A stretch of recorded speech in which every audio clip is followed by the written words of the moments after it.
ਪੰਜਾਬ ਮੇਲ TV USA ਦੇਖ ਰਹੇ ਸਾਰੇ ਦਰਸ਼ਕਾਂ ਦਾ ਸਵਾਗਤ ਹੈ। ਮੈਂ ਤੇਜਪਾਲ ਸਿੰਘ ਮਨਹਾਸ ਤੇ ਲੈ ਕੇ ਹਾਜ਼ਰ ਹਾਂ ਪ੍ਰੋਗਰਾਮ ਖਬਰ ਜੰਕਸ਼ਨ। ਸਰਦਾਰ ਨਰਿੰਦਰ ਸਿੰਘ ਸੱਤੀ ਹੁਣੀ ਸਾਡੇ ਸਟੂਡੀਓ ਪਹੁੰਚ ਚੁੱਕੇ ਹੈ। ਉਹਨਾਂ ਨੂੰ ਜੀ ਆਇਆਂ ਕਹੀਏ ਤੇ ਗੱਲਬਾਤ ਸ਼ੁਰੂ ਕਰੀਏ। ਸੱਤੀ ਸਾਹਿਬ ਜੀ ਆਇਆਂ ਨੂੰ ਸਤਿ ਸ਼੍ਰੀ ਅਕਾਲ ਜੀ। ਸਤਿ ਸ਼੍ਰੀ ਅਕਾਲ ਤੇਜਪਾਲ ਸਿੰਘ ਜੀ। ਸੱਤੀ ਸਾਹਿਬ, ਹਾਂਜੀ ਕੁਝ ਸ਼ਾਇਰ ਜੀ ਗਾਗਰ ਦੇ ਵਿੱਚ ਸਾਗਰ ਬੰਦ ਕਰਦੇ ਸੀ ਜੀ। ਇੱਦਾਂ ਹੀ ਮਿਰਜ਼ਾ ਗਾਲਿਬ ਇੱਕ ਇੱਕ ਚੀਜ਼ ਉਹਨਾਂ ਨੇ ਜਿਹੜੀ ਲਿਖੀ ਉਹ ਇੱਦਾਂ ਲੱਗਦਾ ਵੀ ਪਤਾ ਨਹੀਂ ਕਿੱਥੋਂ ਇਹ ਮਤਲਬ ਸ਼ਬਦ ਲਿਆਉਂਦੇ ਹੈ ਅਤੇ ਕਿੱਥੋਂ ਇਹਨਾਂ ਦੇ ਜਿਹੜੇ ਥਾਟਸ ਆ, ਇਹਨਾਂ ਦੀ ਸੋਚ ਹੈ ਕਿਵੇਂ ਦੀ ਹੋਊਗੀ। ਬੜਾ ਨਿੱਕਾ ਜਿਹਾ ਉਹਨੇ ਲਿਖਿਆ, ਕਹਿੰਦੇ ਲੋਗ ਬਦਲਤੇ ਨਹੀਂ ਗਾਲਿਬ, ਬੇਨਕਾਬ ਹੋਤੇ। ਬਿਲਕੁਲ ਠੀਕ ਆ ਵੀ ਲੋਕ ਬਦਲਦੇ। ਹਾਂਜੀ ਹਾਂਜੀ, ਸਾਡਾ ਹੀ ਭੁਲੇਖਾ ਸੀ ਹੈ ਨਾ, ਵੀ ਅਸੀਂ ਆਪਾਂ ਨੂੰ ਭੁਲੇਖੇ ਹੁੰਦੇ ਆ। ਬਿਲਕੁਲ ਬਿਲਕੁਲ। ਬੰਦਾ ਸੋਚਦਾ ਵੀ ਇਹ ਬਦਲ ਗਿਆ, ਅਸਲ 'ਚ ਬਦਲਦਾ ਨਹੀਂ, ਉਹ ਅਸਲੀਅਤ ਜ਼ਾਹਰ ਹੋ ਗਈ ਜੀ। ਤੇ ਬ੍ਰਿਟਿਸ਼ ਪਾਰਲੀਮੈਂਟ ਤੱਕ ਧੁੰਮਾਂ ਪੈ ਗਈਆਂ ਸਾਡੀ ਸਰਕਾਰ ਦੀਆਂ ਜੀ। ਕਿਵੇਂ ਦੇਖਦੇ ਹੋ ਇਹਨਾਂ ਨੂੰ? ਬੇਨਕਾਬ ਹੋ ਗਿਆ ਦੁਨੀਆ ਦੇ ਵਿੱਚ। ਦੇਖੋ, ਬਰਤਾਨਵੀ ਪਾਰਲੀਮੈਂਟ ਦੇ ਵਿੱਚ ਭਾਰਤੀ ਵੀ ਨੇ ਮੈਂਬਰ, ਉਹਦੇ ਹਾਊਸ ਆਫ ਲਾਰਡਸ ਦੇ ਮੈਂਬਰ ਰਹੇ ਨੇ। ਬਿਲਕੁਲ। ਜਿਹੜੇ ਇੱਕ BBC ਦੇ ਅਨਾਊਂਸਰ ਆਪਣੇ ਅੱਜ ਕੱਲ੍ਹ ਤਨਮਨਜੀਤ ਸਿੰਘ ਢੇਸੀ ਜਲੰਧਰ ਨੇੜਲੇ ਪਿੰਡ ਦੇ ਰਾਏਪੁਰ ਫਰਾਲਾ ਦੇ। ਬਿਲਕੁਲ। ਉਹਨਾਂ ਦੇ ਪਿਤਾ ਉੱਥੇ ਬਿਜ਼ਨਸਮੈਨ ਆ, ਆਪ ਉਹ ਦੂਜੀ ਵਾਰੀ ਲੇਬਰ ਪਾਰਟੀ ਦੇ MP ਬਣੇ ਨੇ। ਉਹਨਾਂ ਨੇ ਇਹ ਮੁੱਦਾ ਚੁੱਕਿਆ। ਕੁਛ ਜਿਹੜੇ ਗੋਰੇ MP ਨੇ, ਇੱਕ ਉਹਨਾਂ ਚੋਂ ਮੈਨੂੰ ਲੱਗਦਾ ਮੈਲਨੀ ਵੈਬ ਕਰਕੇ ਮੈਲਨੀ ਵੈਬ, ਬਿਲਕੁਲ। ਔਰ ਉਹ ਪਹਿਲੇ ਦਿਨ ਤੋਂ ਹੀ ਰੌਲਾ ਪਾ ਰਹੇ ਸੀ ਜਦੋਂ ਤੋਂ ਕਿਸਾਨ ਅੰਦੋਲਨ ਹਿੰਦੁਸਤਾਨ ਸ਼ੁਰੂ ਹੋਇਆ। ਹੁਣ ਇੱਕ ਪਟੀਸ਼ਨ ਜਿਹੜੀ ਉਹਨਾਂ ਨੇ ਪਾਈ ਸੀ, ਜਿਹਦੇ ਤੇ ਬਰਤਾਨਵੀ ਸੰਸਦ ਦੇ ਵਿੱਚ ਚਰਚਾ ਹੋਈ ਆ। ਬਿਲਕੁਲ।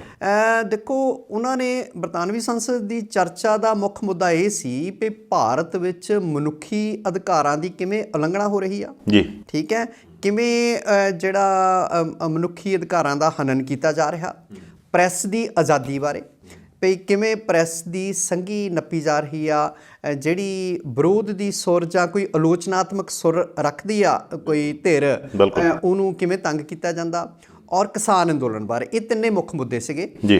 ਤਾਂ ਦੇਖੋ, ਇਹਨਾਂ ਤਿੰਨਾਂ ਮੁੱਦਿਆਂ ਨੂੰ ਵਿਚਾਰਿਆ ਜਾਣਾ ਇਹ ਉਹਨਾਂ ਦਾ ਕੰਸਰਨ ਆ, ਇੱਕ ਹਿਊਮਨ ਕੰਸਰਨ ਆ, ਹੈ ਨਾ, ਮਾਨਵੀ ਕੰਸਰਨ ਹੈ। ਉਹਨਾਂ ਨੇ ਜਿਹੜੀ ਗੱਲ ਸੱਤੀ ਸਾਹਿਬ ਕਹੀ ਆ ਨਾ ਜੀ, ਇਹਨਾਂ ਨੇ ਆਬਜੈਕਸ਼ਨ ਕੀਤਾ ਇੰਡੀਆ ਵਾਲਿਆਂ ਨੇ। ਹਾਂਜੀ। ਤੇ ਉਹਨੇ ਇਹੀ ਕਿਹਾ, ਕਹਿੰਦੇ ਮਾਨਵ ਅਧਿਕਾਰ ਜਿਹੜੇ ਆ ਉਹ ਤਾਂ ਸਾਰਿਆਂ ਦੇ ਸਾਂਝੇ ਆ। ਦੂਸਰਾ, ਮੈਂ ਕਹਿੰਦਾ ਵੀ ਇੱਕ ਇਹਨਾਂ ਨੇ ਕੀ ਕਿਹਾ ਵੀ ਪਹਿਲਾਂ ਤਾਂ ਲੰਡਨ 'ਚ ਭਾਰਤੀ ਹਾਈ ਕਮਿਸ਼ਨਰ ਕਹਿੰਦਾ ਵੀ ਇਹ ਜੀ ਜਿਹੜੀ ਚਰਚਾ ਆ ਇੱਕ ਪਾਸੜ ਤੇ ਤੱਥਹੀਣ ਹੈਗੀ ਆ, ਇਹਦੇ ਵਿੱਚ ਕੋਈ ਫੈਕਟਸ ਨਹੀਂ ਗੇ, ਤਾਂ ਇਹ ਵਨ ਸਾਈਡਡ ਆ ਜਾਂ ਕਹਿ ਲਓ ਵੀ ਬਾਇਸਡ ਹੈਗੀ ਆ। ਠੀਕ ਹੈ। ਫਿਰ ਹਰਸ਼ਵਰਧਨ ਸ਼੍ਰਿੰਗਲੇ ਜਿਹੜੇ ਭਾਰਤ ਦੇ ਵਿਦੇਸ਼ ਸਕੱਤਰ ਨੇ, ਉਹ ਬਰਤਾਨਵੀ ਸਫੀਰ ਨੂੰ ਤਲਬ ਕਰਦੇ ਆ। ਤਲਬ ਕਰਕੇ ਕਹਿੰਦੇ ਆ ਵੀ ਇਹ ਬੇਲੋੜੀ ਚਰਚਾ ਹੈਗੀ ਆ। ਠੀਕ ਆ, ਤੇ ਇਹ ਪੱਖਪਾਤੀ ਚਰਚਾ ਹੈਗੀ ਆ। ਦੂਸਰਾ, ਸਾਫ਼-ਸਾਫ਼ ਕਹਿੰਦੇ ਆ ਵੀ ਇਹ ਜਿਹੜੀ ਚਰਚਾ ਬਰਤਾਨਵੀ ਸੰਸਦ ਦੇ ਵਿੱਚ ਹੋਈ ਆ, ਇਹ ਇੱਕ ਲੋਕਤੰਤਰਕ ਦੇਸ਼ ਦੇ ਨਿੱਜੀ ਮਸਲਿਆਂ ਦੇ ਵਿੱਚ ਬੇਲੋੜੀ ਦਖਲਅੰਦਾਜ਼ੀ ਆ। ਜੀ ਜੀ ਜੀ। ਮੈਂ ਭਾਰਤ ਸਰਕਾਰ ਦੀ ਆਲੋਚਨਾ ਕੀ ਕਰਨੀ ਆ, ਜੇ ਆਪਾਂ ਮੋਟੀ ਗੱਲ ਕਰੀਏ, ਦੇਖੋ ਫਿਰ ਤਾਂ ਯੂਨਾਈਟਿਡ ਨੇਸ਼ਨ ਵਰਗੀਆਂ ਸੰਸਥਾਵਾਂ ਦੀ ਕੋਈ ਲੋੜ ਨਹੀਂ। ਬਿਲਕੁਲ। ਠੀਕ ਹੈ। ਵਰਲਡ ਹੈਲਥ ਆਰਗੇਨਾਈਜੇਸ਼ਨ ਦੀ ਕੋਈ ਲੋੜ ਨਹੀਂ। ਠੀਕ ਹੈ। ਵਰਲਡ ਟ੍ਰੇਡ ਆਰਗੇਨਾਈਜੇਸ਼ਨ ਦੀ ਕੋਈ ਲੋੜ ਨਹੀਂ। ਵਰਲਡ ਬੈਂਕ ਦੀ ਕੋਈ ਲੋੜ ਨਹੀਂ। ਆਪਣਾ ਖਾਓ, ਆਪਣਾ ਕਮਾਓ। ਹਾਂ, ਪਰ ਅੱਜ ਦੇ ਸਮਿਆਂ ਦੇ ਵਿੱਚ ਅਜਿਹਾ ਸੰਭਵ ਨਹੀਂਗਾ। ਫਿਰ ਆਪਾਂ ਯੂਨਾਈਟਿਡ ਨੇਸ਼ਨ ਵਿੱਚ ਕਿਉਂ ਮੁੱਦੇ ਚੱਕਦੇ ਆ? ਕਸ਼ਮੀਰ ਦਾ ਮੁੱਦਾ ਕਿਉਂ ਉਠਾਉਂਦੇ ਆ? ਹੋਰ ਮਸਲੇ ਕਿਉਂ ਉਠਾਉਂਦੇ ਆ? ਦੁਨੀਆ ਉੱਥੇ ਜਾਂਦੀ ਆ ਯੂਨਾਈਟਿਡ ਨੇਸ਼ਨਸ ਵਿੱਚ। ਬਿਲਕੁਲ। ਆਪਾਂ ਪਿੱਛੇ ਕਹਿੰਦੇ ਬਈ ਜੀ ਅਮਰੀਕਾ ਨੇ ਜਿਹੜਾ ਪੈਰਿਸ ਸਮਝੌਤਾ ਆ ਵਾਤਾਵਰਨ ਸੰਬੰਧੀ, ਹੁਣ ਬਾਈਡਨ ਸਾਹਿਬ ਤਾਂ ਮੁੜ ਕੇ ਜੁੜ ਗਏ ਆ, ਪਰ ਜਿਹੜਾ ਡੋਨਾਲਡ ਟਰੰਪ ਹੋਰੀ ਪਿੱਛੇ ਹਟ ਗਏ ਸੀਗੇ। ਜਿਹੜੀਆਂ ਆਲਮੀ ਸੰਸਥਾਵਾਂ ਨੇ, ਕੌਮਾਂਤਰੀ ਸੰਸਥਾਵਾਂ ਆ, ਦੂਸਰੇ ਜਿਹੜੇ ਡੈਮੋਕ੍ਰੈਟਿਕ ਦੇਸ਼ ਨੇ, ਹਰ ਥਾਂ ਕਿਸੇ ਵੀ ਗੱਲ ਦੀ ਚਰਚਾ ਜਿਹੜੀ ਆ ਮੇਰੇ ਹਿਸਾਬ ਤਾਂ ਕੋਈ ਓਬਜੈਕਸ਼ਨੇਬਲ ਨਹੀਂ ਹੋਣੀ ਚਾਹੀਦੀ। ਦੂਸਰਾ, ਜਿਹੜਾ ਜੇ ਤੁਸੀਂ ਇੱਕ ਬੰਨੇ ਅੱਖਾਂ ਮੀਟਦੇ ਹੋ, ਇਹਦਾ ਮਤਲਬ ਵੀ ਤੁਸੀਂ ਮਾਨਵੀ ਸਰੋਕਾਰਾਂ ਤੋਂ, ਮਨੁੱਖੀ ਸਰੋਕਾਰਾਂ ਤੋਂ ਅੱਖਾਂ ਮੀਟ ਰਹੇ ਹੋ। ਸੋ ਮੇਰੀ ਜਾਚੇ ਇਹ ਚਰਚਾ ਇਹ ਇਕੱਲੀ ਉੱਥੇ ਨਹੀਂ ਹੋਈ, ਇਹ ਸਾਰੀ ਦੁਨੀਆ ਦੇ ਵਿੱਚ ਹੋ ਰਹੀ ਹੈ। ਨਹੀਂ, ਜੇ ਤੁਸੀਂ ਦੇਖੋ ਵੀ ਜੇ ਇਹੋ ਸਿਰਫ ਸਾਡਾ ਅੰਦਰੂਨੀ ਮਾਮਲਾ ਆ ਜਾਂ ਉਹ ਸਾਡੇ ਮਸਲਿਆਂ ਦੇ ਵਿੱਚ ਦਖਲਅੰਦਾਜ਼ੀ ਹੈ ਜੀ, ਤੇ ਤੁਹਾਨੂੰ ਯਾਦ ਹੋਣਾ ਜਦੋਂ 370 ਤੋੜੀ ਹੈ ਬਿਲਕੁਲ ਜੰਮੂ ਕਸ਼ਮੀਰ ਦੇ ਵਿੱਚ, ਹਾਂਜੀ, ਉਦੋਂ ਯੂਰਪੀਅਨ ਯੂਨੀਅਨ ਦੇ ਕਿੰਨੇ ਐਮਪੀ ਇਹਨਾਂ ਨੇ ਆਪ ਲਿਆ ਕੇ ਉੱਥੇ ਆਪ ਸੱਦ ਕੇ ਉੱਥੇ ਫੇਰੀ ਪਵਾਈ। ਉਦੋਂ ਕਿਉਂ ਲਿਆਂਦੇ ਸੀ? ਹਾਂ, ਉਹ ਸਿਰਫ ਠੀਕ ਸਿੱਧ ਕਰਨ ਲਈ ਵੀ ਦੇਖੋ ਵੀ ਸਾਡੇ ਸਭ ਕੁਝ ਮਤਲਬ ਖੈਰ ਸੁੱਖ ਹੈਗੀ ਆ, ਤੇ ਉਹਦਾ ਵੀ ਵਿਰੋਧ ਹੋਇਆ ਹੈ ਨਾ ਵੀ ਇਹ ਸਾਰਾ ਕੁਝ ਪ੍ਰੋਜੈਕਟਡ ਸਫੀਰ ਲਿਆਂਦੇ ਗਏ ਇੱਥੇ। ਜਦੋਂ ਧਾਰਾ 370 ਦੇ 35A ਤੋੜ ਕੇ ਤਾਂ ਸੂਬੇ ਨੂੰ ਕੇਂਦਰ ਸ਼ਾਸਿਤ ਪ੍ਰਦੇਸ਼ ਬਣਾਇਆ ਹੈ ਨਾ। ਸੋ ਦੇਖੋ ਇਸ ਤਰ੍ਹਾਂ ਜਿਹੜਾ ਆ ਤੁਸੀਂ ਵਿਦੇਸ਼ਾਂ ਦੇ ਵਿੱਚ ਜੇ ਕਿਤੇ ਪਹਿਲਾਂ ਕੈਨੇਡਾ ਵਾਲਿਆਂ ਨੇ ਕੋਈ ਗੱਲ ਕੀਤੀ, ਠੀਕ ਹੈ, ਜਸਟ ਟਰੂਡੋ ਹੋਰੀ, ਉਹਦਾ ਵਿਰੋਧ, ਜੇ ਕੋਈ ਕੌਮਾਂਤਰੀ ਪੱਧਰ ਤੇ ਆਲਮੀ ਪੱਧਰ ਤੇ ਕੋਈ ਕਿਸੇ ਨੇ ਆਵਾਜ਼ ਚੁੱਕੀ ਤੇ ਪੂਰੀ ਭਾਰਤ ਸਰਕਾਰ ਦੇ ਸਾਰੀਆਂ ਏਜੰਸੀਆਂ ਜਿਹੜੀਆਂ ਉਹਦੇ ਵਿਰੋਧ ਤੇ ਆਣ ਕੇ ਖੜੀਆਂ ਹੋ ਗਈਆਂ। ਹੁਣ ਤੁਸੀਂ ਸਾਡੇ ਪੁਰਾਣੇ ਹਾਕਮ ਨੇ 200 ਸਾਲ ਇੱਥੇ ਰਾਜ ਕਰਕੇ ਗਏ ਆ, ਜੇ ਉੱਥੋਂ ਦੀ ਪਾਰਲੀਮੈਂਟ ਦੇ ਵਿੱਚ ਕੋਈ ਗੱਲ ਹੁੰਦੀ ਹੈ ਤਾਂ ਉਹਦੇ 'ਚ ਹਰਜ ਕੀ ਆ, ਮੈਨੂੰ ਦੱਸੋ। ਦੇਖੋ ਇਹਦੇ 'ਚ ਇੱਕ ਮੈਂ ਐਗਜ਼ਾਮਪਲ ਤੁਹਾਨੂੰ ਦਿੰਨਾ ਹੈ ਜੀ।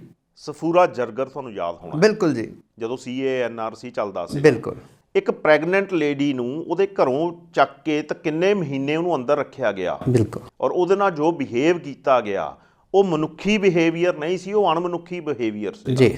ਤੇ ਜੇ ਉਹਦੀ ਗੱਲ ਸਾਡੇ ਦੇਸ਼ 'ਚੋਂ ਜਿਹੜੇ ਲੋਕ ਕਰਦੇ ਸੀ ਉਹਨੂੰ ਵੀ ਤੁਸੀਂ ਚੱਕ ਅੰਦਰ ਦੇਈ ਜਾਂਦੇ ਆ, ਤੇ ਬਾਹਰਲੇ ਲੋਕਾਂ ਨੂੰ ਸਰੋਕਾਰ ਕਿਉਂ ਨਹੀਂ ਹੋਣਾ ਚਾਹੀਦਾ? ਆਪਾਂ ਕਹਿੰਦੇ ਜੀ ਉੱਥੇ ਉਈਗਰ ਮੁਸਲਮਾਨਾਂ ਤੇ ਜ਼ੁਲਮ ਹੋ ਰਿਹਾ ਚੀਨ ਦੇ ਵਿੱਚ। ਆਪਾਂ ਕਹਿੰਦੇ ਆਪਣੇ ਗੁਆਂਢੀ ਮੁਲਕ ਬਰਮਾ, ਜਿਹਨੂੰ ਹੁਣ ਮਿਆਂਮਾਰ ਕਹਿੰਦੇ, ਉੱਥੇ ਰੋਹਿੰਗਿਆ ਤੇ ਜ਼ੁਲਮ ਹੋ ਰਹੇ ਆ। ਠੀਕ ਹੈ, ਫਿਰ ਸਾਨੂੰ ਵੀ ਕੋਈ ਸਰੋਕਾਰ ਨਹੀਂ, ਅਸੀਂ ਫਿਰ ਕਿਵੇਂ ਆਲੋਚਨਾ ਕਰਦੇ ਹਾਂ ਬਾਕੀ ਦੇਸ਼ਾਂ ਦੀ? ਹੋ ਰਿਹਾ, ਠੀਕ ਹੈ ਨਾ ਜੀ। ਸੋ ਇਸ ਕਰਕੇ ਅੱਜ ਦੇ ਯੁੱਗ ਦੇ ਵਿੱਚ ਹਰ ਬੰਦੇ ਨੂੰ ਵੱਖਰੀ ਵਿਚਾਰਧਾਰਾ ਰੱਖਣ ਦਾ, ਉਹਦੇ ਕਿਸੇ ਮੁੱਦੇ ਤੇ ਚਰਚਾ ਕਰਨ ਦਾ। ਫਿਰ ਬਰਤਾਨਵੀ ਸੰਸਦ ਦੇ ਵਿੱਚ ਜੇ ਇਹ ਚਰਚਾ ਹੁੰਦੀ ਆ, ਜਿਹੜੇ ਸਾਨੂੰ 2 ਸਦੀਆਂ ਸਾਡੇ ਤੇ ਰਾਜ ਕਰਕੇ ਗਏ ਆ, ਤੇ ਇਹਦਾ ਮਤਲਬ ਜਿਹੜਾ ਆ ਇਹ ਗੰਭੀਰ ਮੁੱਦਾ ਆ।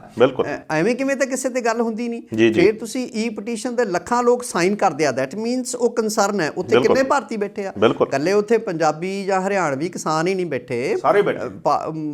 UK ਦੇ ਵਿੱਚ ਕਿੰਨੇ ਮਤਲਬ ਭਾਰਤੀ ਜਿਹੜੇ ਆ। ਦੂਸਰਾ ਆਪਾਂ ਕਹਿੰਦੇ ਆ ਭਈ ਜਦੋਂ ਕਿਤੇ ਵਿਦੇਸ਼ਾਂ ਦੇ ਵਿੱਚ, ਖੈਰ ਆਪਾਂ ਉਸ ਮੁੱਦੇ ਨੂੰ ਨਾ ਹੀ ਛੇੜੀਏ, ਆਪਾਂ ਇੱਥੇ ਆਪਣੇ ਕੇਂਦਰਿਤ ਰੱਖਦੇ ਹਾਂ ਗੱਲਬਾਤ ਨੂੰ ਵੀ ਇਹ ਕਿਸੇ ਵੀ ਤਰ੍ਹਾਂ ਗਲਤ ਨਹੀਂ। ਬਿਲਕੁਲ ਠੀਕ ਆ, ਜੇ ਉੱਥੇ ਚਰਚਾ ਹੋਈ ਆ ਤੇ ਭਾਰਤ ਸਰਕਾਰ ਦੀ ਆਲੋਚਨਾ ਜਿਹੜੀ ਆ ਉਹ ਵੀ ਕਿਸੇ ਤਰ੍ਹਾਂ ਜਾਇਜ਼ ਨਹੀਂ ਹੈਗੀ। ਨਹੀਂ, ਜਦੋਂ ਆਪਣੇ ਪਾਕਿਸਤਾਨ 'ਚ ਟਮਾਟਰਾਂ ਦਾ ਰੇਟ ਵੱਧ ਜਾਂਦਾ ਤੇ ਇੱਥੇ ਸਾਰੇ ਚੈਨਲ ਰੌਲੀ ਪਾਉਂਦੇ ਹੁੰਦੇ ਆ, ਉੱਥੇ ਤਾਂ ਟਮਾਟਰ ਹੀ ਨਹੀਂ ਖਾਣ ਨੂੰ ਮਿਲਦੇ, ਤੇ ਤੁਸੀਂ ਐਡੇ ਕੰਮ ਕਰੋ ਤੁਹਾਡੇ ਬਾਰੇ ਕੋਈ ਗੱਲ ਨਾ ਕਰੇ। ਆਪਾਂ ਗੁਆਂਢੀ ਮੁਲਕ 'ਚ ਕਹਿੰਦੇ ਆ ਵੀ ਹਿੰਦੂਆਂ ਤੇ ਜ਼ੁਲਮ ਹੋ ਰਿਹਾ। ਜੀ ਰੌਲਾ ਪੈਂਦਾ ਨਾ ਕਿਤੇ ਕਿਤੇ ਵੀ, ਜਿਹੜੀਆਂ ਘੱਟ ਗਿਣਤੀਆਂ ਨੇ, ਚਾਹੇ ਉਹ ਸਿੱਖ ਆ, ਬਹੁਤਾ ਕਰਕੇ ਹਿੰਦੂ ਹੈ, ਆਪਾਂ ਫਿਰ ਸਾਨੂੰ ਇੱਥੇ ਉਹਦੇ ਖਿਲਾਫ ਵੀ ਕੋਈ ਆਵਾਜ਼ ਚੁੱਕਣ ਦਾ, ਉਹ ਆਪਣੇ ਦੇਸ਼ ਵਿੱਚ ਜੋ ਮਰਜ਼ੀ ਕਰ। ਜੀ ਚਲੋ, ਗੁਆਂਢੀ ਸੂਬੇ ਦੀ ਗੱਲ ਆਪਾਂ ਜ਼ਰੂਰ ਕਰਦੇ ਹਾਂ। ਮੈਨੂੰ ਲੱਗਦਾ ਇਹ ਉਹਨਾਂ ਦੇ ਅੰਦਰੂਨੀ ਮਾਮਲੇ 'ਚ ਦਖਲਅੰਦਾਜ਼ੀ ਨਹੀਂ ਹੋਊਗੀ। ਹਾਂਜੀ, ਦੇਸ਼ ਦਾ ਮੁੱਦਾ ਜੀ।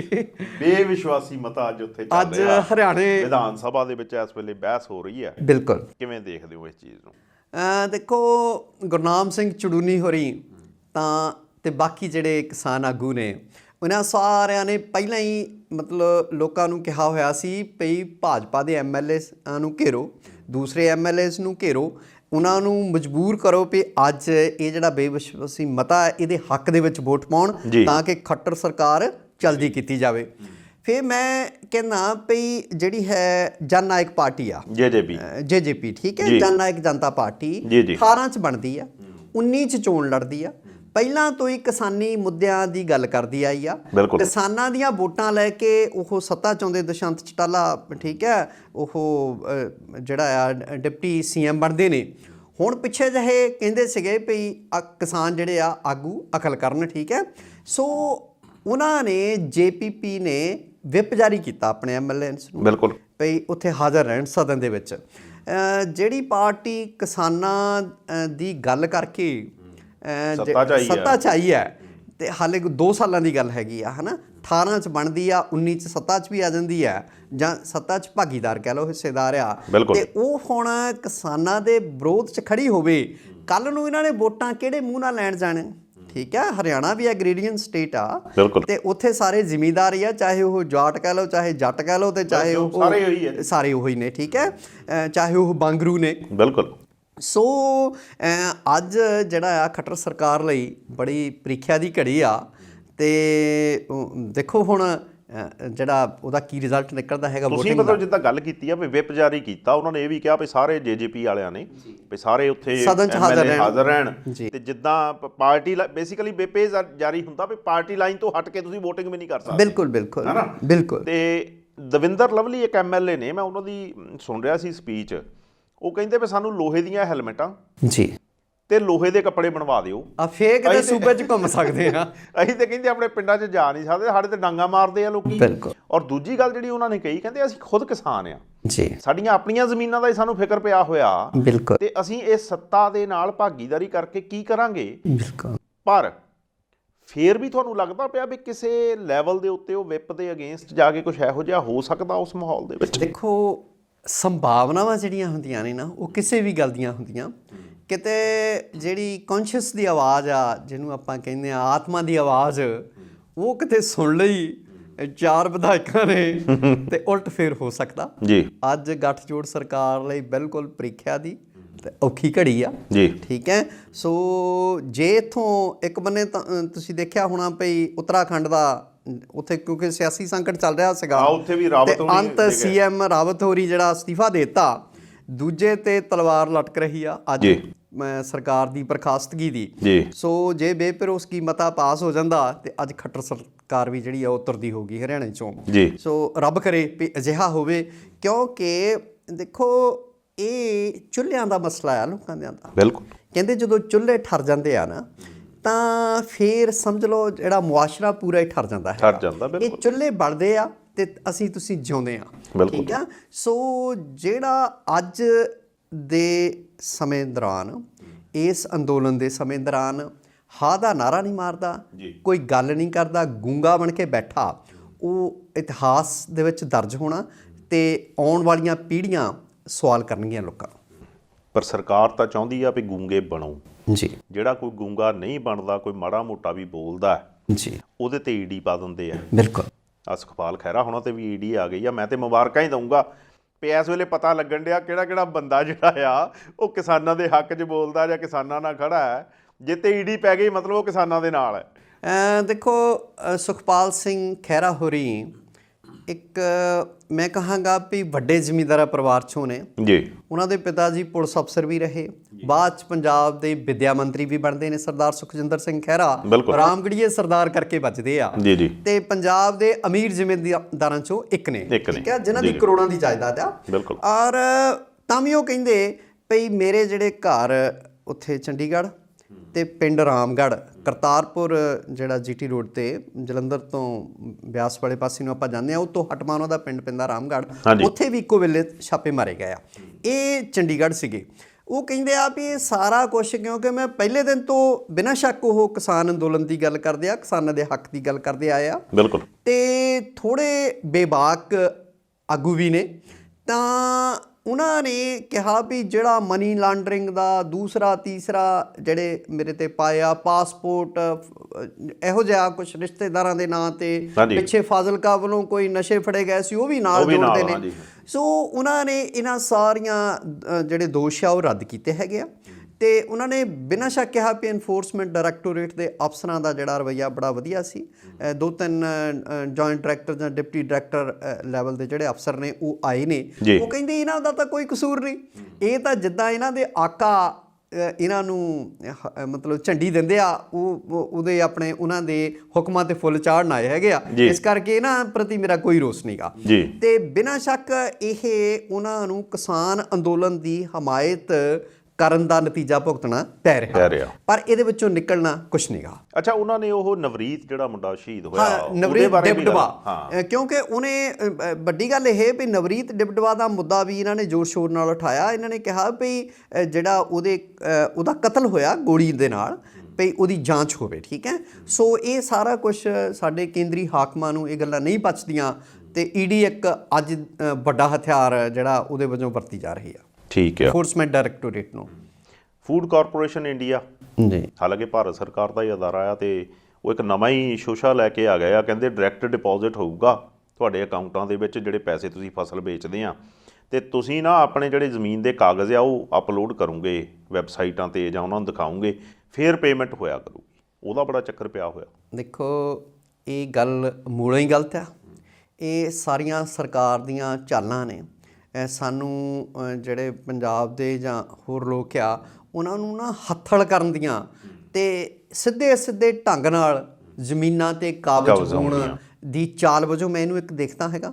ਬੀਬੀ ਹਰਸਿਮਰਤ ਕੌਰ ਹੋਰੀ ਵੀ ਇਹ ਮੁੱਦਾ ਉਠਾਇਆ ਹੈਗਾ, ਪੰਜਾਬ ਅਸੈਂਬਲੀ 'ਚ ਵੀ ਇਹਦਾ ਰੌਲਾ ਪਿਆ ਹੈਗਾ, ਤੇ ਇਹ ਸਰਾਸਰ ਤੇਜਪਾਲ ਜੀ ਗਲਤ ਗੱਲ ਹੈਗੀ ਆ। ਬਿਲਕੁਲ। ਤਾਂ ਇਹ ਇੱਕ ਤਰ੍ਹਾਂ ਨਾਲ ਵੀ ਜਿਵੇਂ ਆਧਾਰ ਕਾਰਡ ਨਾਲ ਸਾਡੀ ਸਾਰੀ ਜ਼ਿੰਦਗੀ ਜੋੜ ਦਿੱਤੀ, ਇਸ ਤਰ੍ਹਾਂ ਹੁਣ FCI ਦੀਆਂ ਸਾਈਟਾਂ 'ਤੇ ਜ਼ਮੀਨਾਂ ਦੇ ਕਾਗਜ਼ ਅਪਲੋਡ ਕਰਦੇ ਫਿਰਨ ਜ਼ਿਮੀਂਦਾਰ, ਜਿਨ੍ਹਾਂ ਘਰਾਂ 'ਚ 2 ਡੰਗ ਦੀ ਰੋਟੀ ਇੰਨੀ ਮਿਹਨਤ ਮੁਸ਼ੱਕਤ ਤੋਂ ਬਾਅਦ ਮਸੀਂ ਪੱਕਦੀ ਆ, ਉਹ ਜਿਨ੍ਹਾਂ ਕੋਲ ਕਿਤੇ ਟੈਬ ਨਹੀਂ, ਕਿਤੇ ਆਪਣਾ ਉਹਨਾਂ ਕੋਲ ਕੋਈ ਕੰਪਿਊਟਰ ਨਹੀਂ, ਕੋਈ ਐਕਸੈਸ ਨਹੀਂ ਇੱਦਾਂ ਦੀ, ਉਹ ਇਹ ਗੱਲ ਵੈਸੇ ਹੀ ਮੂਲੋਂ ਗਲਤ ਹੈਗੀ ਹੈ। ਜੀ ਜੀ ਜੀ ਜੀ ਜੀ, ਠੀਕ ਹੈ ਨਾ। ਇਹ ਉੱਦਾਂ ਹੀ ਲੱਗਦਾ ਜਿੱਦਾਂ ਨੋਟਬੰਦੀ ਤੋਂ ਪਹਿਲਾਂ ਸਰਕਾਰ ਕਹਿੰਦੀ ਸੀ ਨਾ ਵੀ ਇਹਦੇ ਤਾਂ ਫਾਇਦੇ ਹੀ ਫਾਇਦੇ ਆ। ਇਹ ਸਰਕਾਰ ਨੇ GST ਕੀਤੀ, ਨੋਟਬੰਦੀ ਕੀਤੀ, ਜਿਹੜਾ ਵੀ ਕੰਮ ਕੀਤਾ ਨਾ ਉਹੀ ਕਹਿ ਕੇ ਕੀਤਾ ਵੀ ਅਸੀਂ ਬਹੁਤ ਲੋਕ ਭਲਾਈ ਦੇ ਕੰਮ ਕਰਦੇ ਹਾਂ, ਔਰ ਹਰੇਕ ਯੋਜਨਾ ਇਹਨਾਂ ਦੀ ਬੈਕਫਾਇਰ ਕੀਤੀ ਆ।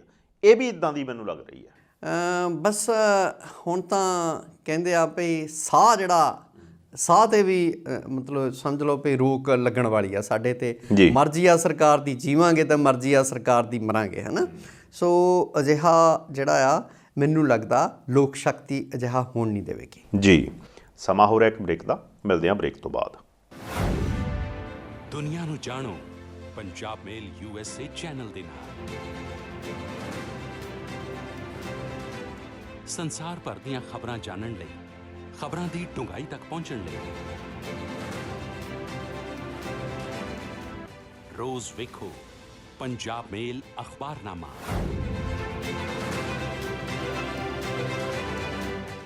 ਸਿਰਫ ਪੰਜਾਬ ਮੇਲ USA ਚੈਨਲ ਤੇ। ਪੰਜਾਬ ਮੇਲ TV USA ਦੇਖ ਰਹੇ ਸਾਰੇ ਦਰਸ਼ਕਾਂ ਦਾ ਬ੍ਰੇਕ ਤੋਂ ਬਾਅਦ ਇੱਕ ਵਾਰ ਫੇਰ ਸਵਾਗਤ ਹੈ। ਸਰਦਾਰ ਸੱਤੀ ਹੁਣੀ ਸਾਡੇ ਨਾਲ ਬਣੇ ਹੋਏ ਆ। ਵੱਧਦੇ ਹਾਂ ਅਗਲੀ ਗੱਲ। ਸੱਤੀ ਸਾਹਿਬ, ਵਿਧਾਨ ਸਭਾ ਚੱਲ ਰਹੀ ਸੀ, ਕਾਫੀ ਗੱਲਾਂ ਬਾਤਾਂ ਹੋਈਆਂ, ਮੁਫਤ ਬੱਸ ਸੇਵਾ ਸਰਵਿਸ ਦੇ ਦਿੱਤੀ ਗਈ ਬੀਬੀਆਂ ਨੂੰ, ਤੇ EVM ਦਾ ਮੁੱਦਾ ਵੀ ਉੱਠਿਆ। ਇਹਦੇ ਬਾਰੇ ਕਿੱਦਾਂ ਸੋਚਦੇ ਹੋ ਕਿ ਕੀ ਕੋਈ ਇਹਦੇ 'ਚ ਜੋ ਬਜਟ ਆਇਆ? ਦੇਖੋ ਜਿਹੜਾ ਬਜਟ ਹੈ ਨਾ, ਇਹ ਸਾਰਾ ਇਹਨੂੰ ਪ੍ਰਸ਼ਾਂਤ ਬਜਟ ਕਹਿ ਰਹੇ, ਪ੍ਰਸ਼ਾਂਤ ਕਿਸ਼ੋਰ ਬਜਟ ਕਹਿ ਰਹੇ, ਪ੍ਰਸ਼ਾਂਤ ਕਿਸ਼ੋਰ ਬਜਟ ਕਹਿ ਲਓ, ਪੂਰਾ ਨਾਂ ਲੈ ਲਓ।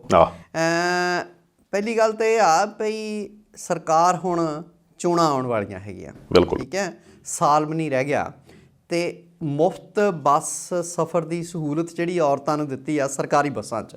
ਉਹ ਲੋਕ ਕਹਿੰਦੇ ਵੀ ਬੱਸਾਂ ਤਾਂ ਸਾਰੀਆਂ ਬਾਦਲਾਂ ਦੀਆਂ ਚੱਲਦੀਆਂ, ਚਾਹੇ ਉਹ ਮਨਪ੍ਰੀਤ ਬਾਦਲ ਆ ਤੇ ਚਾਹੇ ਸੁਖਬੀਰ ਬਾਦਲ ਹੈ, ਠੀਕ ਹੈ। ਉਹ ਔਰਬਿਟ ਦੀਆਂ ਤਾਂ ਬਹੁਤੀਆਂ ਬੱਸਾਂ ਚੱਲ ਰਹੀਆਂ ਨੇ, ਬਹੁਤਾ ਪ੍ਰਾਈਵੇਟ ਸੈਕਟਰ ਦੇ ਕੋਲ ਬੱਸਾਂ ਨੇ, ਨਿੱਜੀ ਬੱਸਾਂ ਆ, ਤੇ ਸਰਕਾਰੀ ਬੱਸਾਂ ਹੈ ਕਿੰਨੀਆਂ ਕੁ? ਇੱਕ ਤੇ ਇਦਾਂ ਤੇ ਨਹੀਂ ਲੱਗਦਾ ਵੀ ਇੱਕ ਗੋਲੀ ਨਾਲ 2 ਸ਼ਿਕਾਰ ਕਰਨੇ ਹੁਣ ਇਹਨਾਂ ਨੇ, ਤੇ ਨਾਲੇ ਤਾਂ ਪੰਜਾਬ ਰੋਡਵੇਜ਼ ਨੂੰ ਘਾਟਾ ਪੈ ਜੂ, ਜਿਹੜੀਆਂ ਚੱਲਦੀਆਂ ਉਹ ਵੀ ਬੰਦ ਹੋ ਜਾਣਗੀਆਂ, ਪ੍ਰਾਈਵੇਟ ਪਾਵਾਂਗੇ ਆਪਣੀਆਂ। ਤੇ ਉਹ ਤੁਸੀਂ ਜਲੰਧਰ ਡਿਪੂ ਦੀਆਂ ਬੱਸਾਂ ਦੇਖ ਲਓ, ਉਹ ਜਿਹੜੀਆਂ AC ਬੱਸਾਂ ਜਾਂਦੀਆਂ ਸੀ ਨਾ ਏਅਰਪੋਰਟ ਨੂੰ, ਉਹਦੇ 100 ਡਿਚਣਾ ਦਿੱਲੀ ਪੁਲਿਸ ਡਾਉਂਦੀ ਹੈ, ਬਿਲਕੁਲ, ਤੇ ਔਰਬਿਟ ਦੀਆਂ ਜਿਹੜੀਆਂ ਉਹ ਧੌਰ ਏਅਰਪੋਰਟ ਤੱਕ ਜਾਂਦੀਆਂ। ਸੋ ਜੇ ਸਹੂਲਤ ਦੇਣੀ ਸੀ ਔਰਤਾਂ ਨੂੰ, ਕੁੜੀਆਂ ਨੂੰ, ਵਿਮਨ ਫੋਕ ਨੂੰ, ਤਾਂ ਇਹ ਸਰਕਾਰ ਬਣਦਿਆਂ ਸਾਰ ਕਿਉਂ ਨਹੀਂ ਦਿੱਤੀ? ਬਿਲਕੁਲ। ਕਰਜ਼ੇ ਸਾਡੇ ਹੁਣੇ ਹੀ ਕਿਉਂ ਮਾਫ ਕੀਤੇ ਨੇ?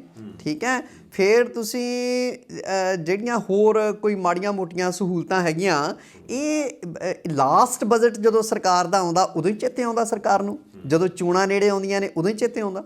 ਬਜ਼ਾਤੇ ਖੁਦ ਜਿਹੜੇ ਮਨਪ੍ਰੀਤ ਬਾਦਲ ਹੋਰੀ ਨੇ, ਉਹ ਇਕਨੋਮਿਕਸ ਉਹਨਾਂ ਨੇ ਪੜ੍ਹੀ, ਅਰਥ ਸ਼ਾਸਤਰ ਸੇਂਟ ਸਟੀਫਨ ਦਿੱਲੀ ਦੇ ਪੜ੍ਹੇ ਹੋਏ ਆ, ਤੇ ਇਹ ਗੱਲਾਂ ਹੁਣ ਅੱਜ ਕੱਲ੍ਹ ਤਾਂ ਹਰ ਬੰਦਾ ਸਮਝਦਾ ਵੀ ਇਹ ਜਿਹੜੇ ਲੁਭਾਵਣੇ ਮਤਲਬ ਜਿਹਨੂੰ ਆਪਾਂ ਕਹਿੰਦੇ ਆ ਵੀ ਐਵੇਂ ਲੋਕਾਂ ਨੂੰ ਨਾ ਲੋਲੀਪੌਪ ਕਹਿੰਦੇ ਆ, ਹੈ ਨਾ।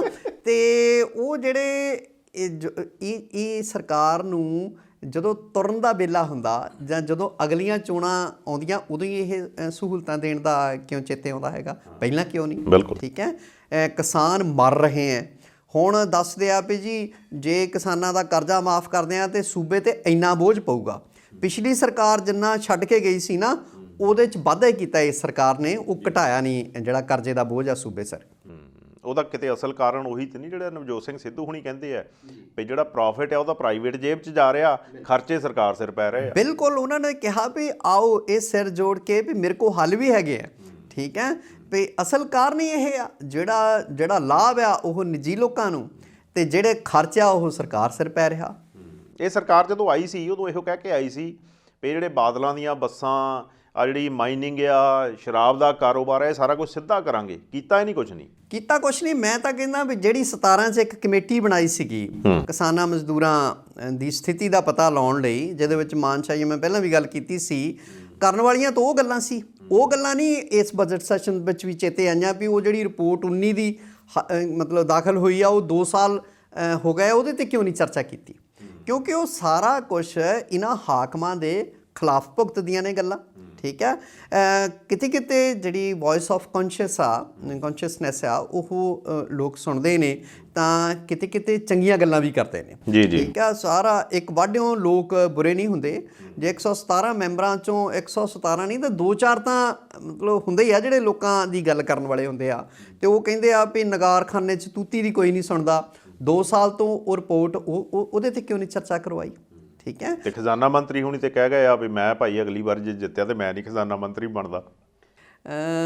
ਦੇਖੋ ਇਹ ਇੱਦਾਂ ਆ ਵੀ ਸ਼ੇਰ ਜ਼ਰੂਰ ਸੁਣਾ ਦਿੰਦੇ ਆ, ਜੀ, ਠੀਕ ਹੈ, ਉਰਦੂ ਦੇ ਝੋਟਾ ਲਾ ਕੇ, ਤਾਂ ਉਹ ਪ੍ਰਭਾਵ ਕੁਛ ਹੋਰ ਦੇਣ ਦਾ ਯਤਨ ਕਰਦੇ ਆ, ਗੱਲਾਂ ਕੁਛ ਹੋਰ ਹੁੰਦੀਆਂ ਹੈਗੀਆਂ। ਜੀ ਤੇ ਇਹਦੇ ਪਿੱਛੇ ਵੀ ਕੋਈ ਨਾ ਕੋਈ ਮੈਨੂੰ ਕੋਈ ਚਾਲ ਹੀ ਲੱਗਦੀ ਹੈਗੀ ਆ, ਹੈ ਨਾ। ਪਿਛਲੇ ਦਿਨਾਂ 'ਚ ਆਸਟ੍ਰੇਲੀਆ ਦੇ ਵਿੱਚ ਵੀ ਇੱਕ ਗੱਲ ਹੋਈ ਆ, ਉੱਥੇ ਆਪਣੇ ਕੋਈ ਕਿਸਾਨਾਂ ਦੇ ਹੱਕ 'ਚ ਰੈਲੀ ਨਿਕਲੀ ਤੇ ਉਹਦੇ ਅਗੇਂਸਟ RSS ਜਾਂ ਵਿਸ਼ਵ ਹਿੰਦੂ ਪ੍ਰੀਸ਼ਦ ਵਾਲਿਆਂ ਨੇ ਕੋਈ ਹੰਗਾਮਾ ਕਰਨ ਦੀ ਕੋਸ਼ਿਸ਼ ਕੀਤੀ ਜੀ, ਤੇ ਆਸਟ੍ਰੇਲੀਆ ਦੀ ਸੰਸਦ 'ਚੋਂ ਮਾਮਲਾ ਗਿਆ ਤੇ ਉਹਨਾਂ ਨੇ ਬੜੇ ਸਖਤ ਫੈਸਲੇ। ਬਿਲਕੁਲ ਜੀ, ਇਹ ਤਾਜ਼ੀ ਗੱਲ ਹੋਈ ਹੈ ਤੇਜਪਾਲ ਜੀ। ਆਸਟ੍ਰੇਲੀਅਨ ਸੰਸਦ ਨੇ ਕਿਹਾ ਵਿਸ਼ਵ ਹਿੰਦੂ ਪ੍ਰੀਸ਼ਦ ਤੇ RSS ਤੇ ਪਾਬੰਦੀ ਲਾਤੀ ਆਪਣੇ ਮੁਲਕ ਦੇ ਵਿੱਚ। ਤੁਹਾਨੂੰ ਪਤਾ ਵੀ ਉਹ ਮੁਸਲਮਾਨਾਂ ਪ੍ਰਤੀ ਵੀ ਉਹਨਾਂ ਨੇ ਸਖਤੀ ਵਰਤੀ ਆ। 2 ਮੁਲਕ ਆ ਫਾਰ ਈਸਟਰਨ ਕੰਟਰੀਜ਼, ਪਹਿਲਾਂ ਨਿਊਜ਼ੀਲੈਂਡ, ਹੁਣ ਜਿਹੜਾ ਆਸਟ੍ਰੇਲੀਆ। ਇਹਨਾਂ ਨੇ ਦੇਖੋ ਦੂਸਰੇ ਬੰਨੇ ਵਿਦੇਸ਼ਾਂ ਦੇ ਵਿੱਚ, ਇੱਕ ਬੰਨੇ ਤਾਂ ਆਪਾਂ ਕਹਿੰਦੇ ਆ ਭਈ ਵਿਦੇਸ਼ਾਂ ਦੀ ਧਰਤੀ ਤੇ ਆਹ ਹੋ ਰਿਹਾ, ਉਹ ਹੋ ਰਿਹਾ। ਅਸਲ 'ਚ ਜਦੋਂ ਆਪਾਂ ਕਿਸੇ ਦੂਸਰੇ ਦੇਸ਼ 'ਚ ਜਾਂਦੇ ਆ, ਇਹ ਇੱਕ ਤਰ੍ਹਾਂ ਦੀ ਸਾਡੀ ਪ੍ਰਿਵਿਲੇਜ ਹੁੰਦੀ ਆ, ਸਾਨੂੰ ਸਹੂਲਤ ਦਿੰਦਾ ਉਹ ਮੁਲਕ। ਬਿਲਕੁਲ। ਜੇ ਉਹਨਾਂ ਮੁਲਕਾਂ ਦੇ ਵਿੱਚ ਜਾ ਕੇ ਉੱਥੋਂ ਦੇ ਲੋਕਲ ਜਿਹੜੇ ਟੋਟਮਸ ਐਂਡ ਟੈਬੂਸ ਨੇ, ਨੋਰਮਸ ਆ ਉੱਥੋਂ ਦੀ ਸੁਸਾਇਟੀ ਦੀਆਂ, ਉਹਦੇ ਉਲਟ ਕੁਛ ਕਰਦੇ ਆ ਤਾਂ ਉਹਨਾਂ ਨੂੰ ਪੂਰਾ ਹੱਕ ਆ ਵੀ ਦੇ ਕੈਨ ਕਿਕ ਅਸ ਆਊਟ, ਹੈ ਨਾ। ਤੇ ਦੂਸਰਾ ਆਪਾਂ ਕਹਿੰਦੇ ਆ ਵੀ ਵਿਦੇਸ਼ਾਂ ਦੇ ਵਿੱਚ ਇੱਦਾਂ ਹੋ ਰਿਹਾ, ਉੱਦਾਂ ਹੋ ਰਿਹਾ। ਇੱਥੇ ਆਪਾਂ ਸੋਨੀਆ ਗਾਂਧੀ ਹੋਰਾਂ ਨੂੰ ਕਹਿੰਦੇ ਆ ਵੀ ਇਤਾਲਵੀ ਮੂਲ ਦੀ ਆ ਜੀ, ਉਹਦਾ ਇਟਾਲੀਅਨ ਆ, ਠੀਕ ਹੈ। ਤੇ ਜਦੋਂ ਆਪਣੇ ਕਿਤੇ ਵਿਦੇਸ਼ਾਂ 'ਚ, ਜਿਵੇਂ ਹੁਣ ਕਮਲਾ ਹੈਰਿਸ ਆ, ਉੱਥੋਂ ਦੀ ਵਾਈਸ ਪ੍ਰੈਜ਼ੀਡੈਂਟ ਬਣਦੀ ਆ। ਇੰਡੋਨੇਸ਼ੀਆ ਦੇ ਵਿੱਚ ਭਾਰਤੀ ਮੂਲ ਦੇ ਲੋਕ ਨੇ, ਮਾਲਦੀਵ ਦੇ ਵਿੱਚ ਭਾਰਤੀ ਮੂਲ ਦੇ ਲੋਕ ਨੇ, ਬ੍ਰਿਟਿਸ਼ ਕੋਲੰਬੀਆ ਦਾ, ਕੈਨੇਡਾ ਦੇ ਸੂਬੇ ਦਾ ਪ੍ਰੀਮੀਅਰ ਉਜਲ ਦਸਾਂਝ ਬਣਦੇ ਆ, ਅੱਜ ਤੋਂ ਕਿੰਨੇ ਵਰੇ ਪਹਿਲਾਂ ਬਣ ਗਏ। ਫਿਰ ਕਿੰਨੇ ਉੱਥੇ ਮੰਤਰੀ ਬਣਦੇ, ਉਦੋਂ ਤਾਂ ਆਪਾਂ ਹੁੱਬ ਕੇ ਦੱਸਦੇ ਆ ਵੀ ਇਹ ਭਾਰਤੀ ਮੂਲ ਦੇ ਲੋਕ ਆ। ਜਦੋਂ ਵਿਦੇਸ਼ਾਂ ਦੇ ਵਿੱਚ ਜਾ ਕੇ ਕੋਈ ਵਿਰੋਧ ਦੀ ਗੱਲ ਹੁੰਦੀ ਆ ਤਾਂ ਉਦੋਂ ਆਪਾਂ ਕਹਿੰਦੇ ਆ ਵੀ ਸਾਡੇ ਨਾਲ ਧੱਕਾ ਹੋ ਰਿਹਾ। ਮੇਰੇ ਚਾਚੇ, ਉਹਨਾਂ ਨੂੰ ਪੂਰਾ ਹੱਕ ਆ ਜਦੋਂ ਕੋਈ ਉਲਟ ਪੁਲਟ ਕੰਮ ਕਰਦੇ ਆ ਤੇ ਪਾਬੰਦੀਆਂ ਲੱਗਣ ਦਾ। ਪਰ ਇਹ ਜਿਹੜੀ ਪਾਬੰਦੀ ਆ ਇਸ ਸਮੇਂ 'ਤੇ ਆਈ ਆ ਜਦੋਂ ਇੱਕ ਬੰਨੇ ਬਰਤਾਨਵੀ ਸੰਸਦ ਦੇ ਵਿੱਚ ਭਾਰਤ ਵਿੱਚ ਮਨੁੱਖੀ ਅਧਿਕਾਰਾਂ ਦੇ ਘਾਣ ਦੀ ਗੱਲ ਹੋ ਰਹੀ ਆ, ਪ੍ਰੈਸ ਦੀ ਆਜ਼ਾਦੀ ਜਿਹੜੀ ਆ ਉਹਨੂੰ ਢਾਹ ਲਾਉਣ ਦੀ ਗੱਲ ਹੋ ਰਹੀ ਆ, ਸੰਵਿਧਾਨ ਨੂੰ ਢਾਹ ਲਾਉਣ ਦੀ ਗੱਲ ਹੋ ਰਹੀ ਆ। ਦੂਜੇ ਬੰਨੇ ਜਿਹੜੀਆਂ ਸੱਜੇ ਪੱਖੀ ਤਾਕਤਾਂ ਨੇ, ਫਾਸ਼ੀਵਾਦੀ ਅੱਜ ਕੱਲ੍ਹ ਲੋਕ ਸ਼ਬਦ ਵਰਤ ਰਹੇ ਆ RSS ਭਾਜਪਾ ਲਈ, ਉਹਨਾਂ 'ਤੇ ਪਾਬੰਦੀਆਂ ਲੱਗ ਰਹੀਆਂ। ਹੁਣ ਦੂਸਰੇ ਬੰਨੇ ਦੁਨੀਆ ਦੇ ਦੂਜੇ ਬੰਨੇ ਇੱਕ ਮੁਲਕ ਦੇ ਵਿੱਚ ਪਾਬੰਦੀ ਲੱਗ ਰਹੀ ਆ, ਇੱਕ ਬੰਨੇ ਉੱਤਰੀ ਖਿੱਤੇ ਦੇ ਵਿੱਚ ਇਹਨਾਂ ਗੱਲਾਂ 'ਤੇ ਚਰਚਾ ਹੋ ਰਹੀ ਆ। ਵੈਸੇ ਤੇ ਇਹ ਹਾਈਪਰ ਨੈਸ਼ਨਲਿਸਟ ਕੰਟਰੀ ਹੋ ਗਿਆ ਹੁਣ ਸਾਡਾ ਜੀ, ਉਹ ਹਾਈਪਰ ਜਿਹੇ ਹੋ ਕੇ ਗੱਲਾਂ ਕਰਦੇ ਆ। ਤੁਸੀਂ ਗੱਲਾਂ ਕੀਤੀਆਂ ਪਾਬੰਦੀ ਦੀਆਂ, ਤੇ ਮੈਂ ਕੱਲ ਇੱਕ ਵੀਡੀਓ ਦੇਖ ਰਿਹਾ ਸੀਗਾ ਜੀ, ਰਿਹਾਨਾ ਨੇ ਟਵੀਟ ਕੀਤਾ ਤੇ ਇਹਨਾਂ ਦੀ ਬਹੁਤ ਬੇਇੱਜ਼ਤੀ ਹੋਈ। ਹੁਣ ਇੱਕ ਗ੍ਰੇਟਾ ਥਨਬਰਗ ਕਰਦੀ ਆ, ਤੇ ਇਹ ਹੁਣ ਇੱਕ ਨਾ ਮੋਦੀ ਭਗਤ, ਉਹ ਫਰਾਂਸ ਤੋਂ ਜਹਾਜ਼ 'ਚ ਆ ਰਿਹਾ ਸੀਗਾ ਜੀ, ਤੇ ਉਹ ਸਰਦਾਰਾਂ ਨੂੰ ਦੇਖ ਕੇ ਤੇ ਪੁੱਠਾ ਸਿੱਧਾ ਬੋਲਣ ਲੱਗ ਪਿਆ। ਤੇ ਉਹ ਕੁਛ ਨਾ ਮਤਲਬ ਜਿੱਦਾਂ ਕਿਸਾਨਾਂ ਦੇ ਹੱਕ ਦੇ ਵਿੱਚ ਸਰਦਾਰਾਂ ਨੇ ਕਹਿ ਦਿੱਤਾ ਹੋਣਾ, ਉਹ ਉਹਨਾਂ ਨੂੰ ਗਾਲਾਂ ਕੱਢ ਰਿਹਾ ਉਹਦੇ ਵਿੱਚ। ਤੇ ਜਦੋਂ ਉਹ ਉੱਠਿਆ ਤੇ ਉਹਨੇ ਜਿਹੜਾ ਅਮਲਾ ਆ ਉਹਦਾ 에ਅਰਲਾਈਨ ਦਾ, ਉਹਦੇ ਨਾਲ ਵੀ ਬਦਤਮੀਜ਼ੀ ਕੀਤੀ ਤੇ ਉਹਨੇ ਬਲਗਾਰੀਆ 'ਚ ਲਾ ਲਿਆ ਜਹਾਜ਼ ਜੀ। ਹੁਣ ਕਹਿੰਦੇ ਉੱਤੇ ਉਹਨੂੰ 15 ਸਾਲ ਦੀ ਸਜ਼ਾ ਵੀ ਹੋ ਸਕਦੀ ਆ। ਮਤਲਬ ਇਹ ਆਪ ਜੋ ਮਰਜ਼ੀ ਕਰਨ, ਦੂਜਾ ਬੰਦਾ ਨਾ ਬੋਲੇ।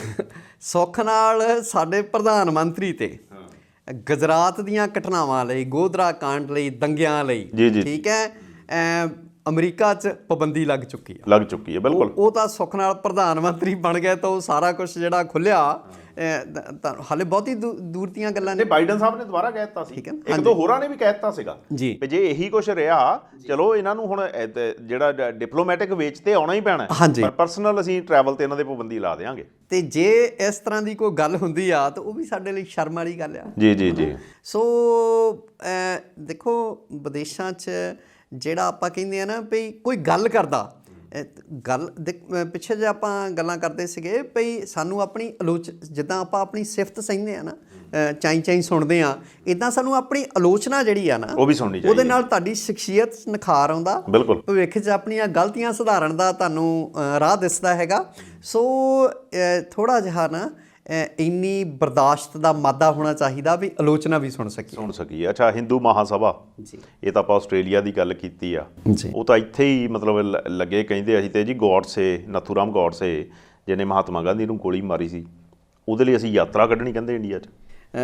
ਦੇਖੋ, ਇੱਕ ਬੰਨੇ ਤਾਂ ਜਿਨ੍ਹਾਂ ਦਾ ਕਤਲ ਹੁੰਦਾ ਉਹ ਸਾਡੇ ਮਹਾਤਮਾ ਗਾਂਧੀ ਨੇ, ਠੀਕ ਹੈ, ਮੋਹਨਦਾਸ ਕਰਮਚੰਦ ਗਾਂਧੀ ਜੀ। ਦੂਸਰੇ ਬੰਨੇ ਕਾਤਲ ਦੇ ਹੱਕ ਦੇ ਵਿੱਚ ਪਿੱਛੇ ਜੇ ਇਹ ਮੰਗ ਵੀ ਉੱਠੀ ਸੀ ਵੀ ਉੱਥੇ ਉਹਦਾ ਬੁੱਤ ਲਾਇਆ ਜਾਵੇ ਜੀ। ਤੇ ਸ਼ਰੇਆਮ RSS ਦੇ ਲੋਕ ਨਥੂਰਾਮ ਗੋਡਸੇ ਦੀ ਗੱਲ ਕਰਦੇ ਆ, ਠੀਕ ਹੈ। ਤਾਂ ਇਹ ਬਸ ਦੇਸ਼ ਦੀ ਮੈਂ ਸਮਝਦਾ ਪਈ ਬਦਕਿਸਮਤੀ ਆ ਵੀ ਜਿੱਥੇ ਕਾਤਲਾਂ ਨੂੰ ਜਿਹੜਾ ਆ ਉਹ ਹੀਰੋ ਬਣਾ ਕੇ, ਨਾਇਕ ਬਣਾ ਕੇ ਪੇਸ਼ ਕੀਤਾ ਜਾਂਦਾ। ਇਹਨਾਂ ਦੀ ਤਾਂ ਸਾਧਵੀ ਪ੍ਰਗਿਆ MP ਆ, ਬਿਲਕੁਲ, ਜਿਹਦੇ ਬਿਆਨ ਅਕਸਰ ਹੀ ਪੁੱਠੇ ਸਿੱਧੇ ਆਉਂਦੇ ਰਹਿੰਦੇ ਆ। ਜੀ। ਸੋ ਉਹ ਜਿਹੜਾ ਜੇ ਇਸ ਤਰ੍ਹਾਂ ਹੁੰਦਾ ਤਾਂ ਮੇਰੀ ਚਾਚੇ ਤਾਂ ਇੱਕ ਕਾਤਲ ਨੂੰ ਨਾਇਕ ਵਜੋਂ ਪੇਸ਼ ਕਰਨਾ ਕਿਸੇ ਵੀ ਤਰ੍ਹਾਂ ਜਾਇਜ਼ ਨਹੀਂ ਹੈਗਾ। ਮੈਂ ਜਦੋਂ ਪ੍ਰੋਗਰਾਮ ਸ਼ੁਰੂ ਕੀਤਾ ਨਾ, ਉਦੋਂ ਜਿਹੜਾ ਸ਼ੇਅਰ ਕਿਹਾ ਸੀ, ਹਾਂਜੀ, ਵੀ ਬੇਨਕਾਬ ਹੋਤੇ ਹੈ ਲੋਕ, ਬੇਨਕਾਬ ਹੋਤੇ ਹੈ। ਬਿਲਕੁਲ। ਹੁਣ ਨਾ IT ਵਿੰਗ ਜਿਹੜਾ BJP ਦਾ, ਉਹ ਇੱਕ ਹੋਰ ਉਹਦਾ ਬੇਨਕਾਬ ਹੋਇਆ। ਉਹ ਕੀ ਹੋਇਆ, ਬੰਗਾਲ ਦੇ ਵਿੱਚ ਇੱਕੋ ਤਰ੍ਹਾਂ ਦੇ ਤੁਸੀਂ ਰੈਲੀ, ਹਾਂ ਬਿਲਕੁਲ, ਇੱਕੋ ਤਰ੍ਹਾਂ ਦੇ ਟਵੀਟ ਆਏ ਵੀ ਮੈਂ ਜੀ ਜਾ ਰਿਹਾ ਸੀ ਜਾਂ ਜਾ ਰਹੀ ਸੀ BJP ਦੀ ਰੈਲੀ ਲਈ, ਰਸਤੇ 'ਚ ਮੈਨੂੰ TMC ਦੇ ਗੁੰਡਿਆਂ ਨੇ ਘੇਰਿਆ, ਮੇਰੇ 3 ਟਾਂਕੇ, ਸਾਰਿਆਂ ਦੇ 3 ਹੀ ਟਾਂਕੇ ਲੱਗੇ ਆ। ਅੱਜ ਕੱਲ੍ਹ 3 ਟਾਂਕੇ ਗੱਲ ਚੱਲ ਰਹੀ ਆ, ਤੁਹਾਨੂੰ ਪਤਾ ਨਾ ਵੀ ਉਹ ਇਸ ਤਰ੍ਹਾਂ 3 ਸਟਿਚਸ, ਇਹਦਾ ਬੜਾ ਟ੍ਰੈਂਡ ਹੈਗਾ। ਅਸਲ 'ਚ ਉਹ ਮਜ਼ਾਕ ਹੀ ਉਡਾਇਆ ਜਾ ਰਿਹਾ ਭਾਜਪਾ ਦੇ, ਪਰ ਉਹਨੇ ਕੀਤੇ ਵੀ ਕਿੰਨੇ ਟਵੀਟ। ਬਿਲਕੁਲ। ਤੇ ਇਹ ਕਿਤੇ ਇਦਾਂ ਹੀ ਤੇ ਨਹੀਂ ਜਿੱਦਾਂ ਪਿਛਲੇ ਦਿਨਾਂ 'ਚ ਕਿਸਾਨਾਂ ਦੇ ਉਹ ਦੂਸਰਿਆਂ ਦੇ ਹੱਕ ਦੇ ਵਿੱਚ ਟਵੀਟ ਆਉਣੇ ਸ਼ੁਰੂ, ਜਦੋਂ ਰਿਹਾਨਾ ਨੇ ਟਵੀਟ ਕੀਤਾ ਜੀ, ਉਦੋਂ ਟਵੀਟ ਆਉਣੇ ਸ਼ੁਰੂ ਹੋ ਗਏ ਸੀ ਸਾਰਿਆਂ ਦੇ ਹੀ, ਆਪਣੇ ਕ੍ਰਿਕਟ ਵਾਲਿਆਂ ਦੇ ਵੀ, ਬਾਲੀਵੁੱਡ ਵਾਲਿਆਂ ਦੇ ਵੀ, ਸਾਰਿਆਂ ਨੇ ਇੱਕੋ ਜਿਹਾ ਹੀ ਟਵੀਟ ਕਰਤੇ ਸੀ। ਬਿਲਕੁਲ। ਉਹ ਦੇਖੋ ਬਦਕਿਸਮਤੀ ਆ ਪਈ, ਜਿਹੜਾ ਆ ਲੋਕ ਸਦਾ ਹੀ ਜਿਹੜਾ ਆ ਉਹ ਟਵਿੱਟਰ ਤੇ ਕੀ ਆਉਂਦਾ ਤੇ ਕੀ ਜਾਂਦਾ ਉਹ ਦੇਖ ਕੇ ਵੋਟਾਂ ਪਾਉਣ ਨਹੀਂ ਚਾਹੁੰਦੇ ਜੀ, ਠੀਕ ਹੈ। ਸੋ IT ਸੈੱਲ, ਇਹ ਠੀਕ ਆ ਵੀ ਅੱਜ ਜਿਹੜਾ ਆ ਜਿਹੜਾ ਇੰਟਰਨੈਟ ਦਾ ਜ਼ਮਾਨਾ ਆ ਜੀ, ਪਰ ਸਾਰੀ ਜਨਤਾ ਦੀ ਹਾਲੇ ਐਕਸੈਸ ਨਹੀਂ ਹੈਗੀ ਜੀ। ਤਾਂ ਦੂਸਰਾ ਇਹ ਆ ਵੀ ਇੱਕ ਸਰਕਾਰ ਤੁਰਨ ਵਰਗੀ ਹੋ ਗਈ ਆ ਜਿੱਥੋਂ ਮੁੱਖ ਮੰਤਰੀ ਅਸਤੀਫਾ ਦੇ ਜਵੇ ਜੀ, ਦੂਸਰੀ ਤੁਰਨ ਵਾਲੀ ਹੈ ਬਿਲਕੁਲ। ਤੇ ਚੋਣਾਂ ਜਿਹੜੀਆਂ ਆ ਸਮੁੱਚੇ ਦੇਸ਼ ਵਿੱਚ ਉਹ ਵੀ ਸਿਰ ਤੇ ਨੇ, ਕਿਤੇ 8 ਪੜਾਵਾਂ 'ਚ ਪੈ ਗਈਆਂ ਨੇ, ਕਿਤੇ ਜਿਹੜੀਆਂ ਉਪ ਚੋਣਾਂ ਹੋ ਰਹੀਆਂ ਹੈਗੀਆਂ। ਸੋ ਇਸ ਵੇਲੇ ਕੁੱਲ ਮਿਲਾ ਕੇ ਨਾ ਭਾਜਪਾ ਦੀ ਕਿਸ਼ਤੀ ਭੰਵਰ ਦੇ ਵਿੱਚ ਆ ਜੀ। ਮੈਂ ਸਮਝਦਾ ਵੀ ਮੰਝ ਧਾਰ 'ਚ ਡਿੱਕੇ ਡੋਲੇ ਖਾ ਰਹੀ ਆ ਜੀ, ਤੇ ਕੋਈ ਪਤਾ ਨਹੀਂ ਇਹ ਕਦੋਂ ਜਿਹੜੀ ਆ ਉਹ ਡੁੱਬ ਜਾਂਦੀ ਆ। ਸੋ ਇਸ ਕਰਕੇ ਜੋ ਮਰਜ਼ੀ ਇਹ ਟਵੀਟ ਕਰ ਲੈਣ, ਜਿੰਨਾ ਮਰਜ਼ੀ ਪ੍ਰਚਾਰ ਕਰ ਲੈਣ, ਮੈਨੂੰ ਲੱਗਦਾ ਭਈ ਬਹੁਤਾ ਚਿਰ ਨਾ ਲੋਕ ਫਿਰ ਜਿਹੜੇ ਇਹੋ ਜਿਹੇ ਹਾਕਮਾਂ ਨੂੰ ਗੱਦੀ ਤੇ ਨਹੀਂ ਰਹਿਣ ਦਿੰਦੇ ਹੁੰਦੇ। ਅੱਛਾ, ਕੰਗਣਾ ਰਣੌਤ ਬੜੇ ਟਵੀਟ ਕਰਦੀ ਸੀ, ਅੱਜ ਕੱਲ ਉਹ ਦੀਦੀ ਨਹੀਂ ਗਈ, ਉਹਦੇ ਉੱਤੇ ਕੇਸ ਕੂਸ ਵੀ ਪੈ ਗਏ ਤੇ ਕਹਿੰਦੇ ਸੁਪਰੀਮ ਕੋਰਟ ਵੀ ਪਹੁੰਚ ਗਏ ਵੀ ਮੇਰੇ ਕੇਸ ਸਾਰੇ ਨਾ ਸ਼ਿਮਲੇ ਹਾਂ ਮੇਰੇ ਘਰ ਜਾਣੀ ਕਿ ਇਹ ਪਹਿਲਾ ਆਰੋਪੀ ਆ ਜਿਹੜਾ ਕਹਿੰਦਾ ਮੇਰਾ ਕੇਸ ਉੱਥੇ ਲੈ ਜਾਓ, ਜਦ ਕਿ ਦੂਜੀ ਧਿਰ ਕਹਿੰਦੀ ਹੁੰਦੀ ਹੈ, ਠੀਕ ਆ।